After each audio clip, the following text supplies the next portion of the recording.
Azərbaycanda əf sərəncamları adətən əlamətdar günlərdə, xüsusilə də bayramlar ərəfəsində imzalanır. Bunun üçünsə bir neçə ay öncədən hazırlıqlar başlanılır. Əflə bağlı müraciət edən məhbuslardan, onların yaxınlarından ərizələr yığılır. Prezident yanında əf məsələləri komissiyasının iclasları keçirilir. Müraciətlərə baxılır, siyahı tərtib edilir və dövlət başçısına təqdim olunur. Mətbuatda və sosial şəbəkələrdə dərc edilən xəbərlərə görə qarşıdan gələn dünya Azərbaycanlılarının həmrəylik günü və ya yeni il bayramları ilə əlaqədar qışda dövlət başçısı tərəfindən əf sərəncamı imzalana bilər.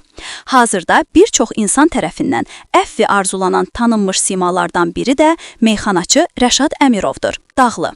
Tanınmış söz sənətçisi 2022-ci ilin 9 noyabr tarixində şəxsi mübahisə zəminində Bakının Qaradağ rayonunda qonşusu İskəndər Mehdiyevi ürəyindən 14 bıçaq zərbəsi ilə qətlə yetirmişdi.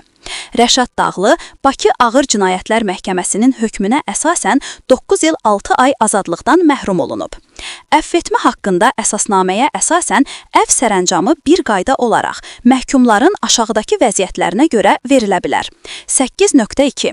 Az ağır cinayət törətməyə görə azadlıqdan məhrum etmə növündə cəzaya məhkum edilmiş şəxs barədə cəza müddətinin ən azı 1/3 hissəsini çəkdikdən sonra. 8.3. Ağır və xüsusilə ağır cinayət törətməyə görə azadlıqdan məhrum etmə növündə cəzaya məhkum edilmiş şəxs barədə cəza müddətinin ən azı yarısını çəkdikdən sonra. 8.4.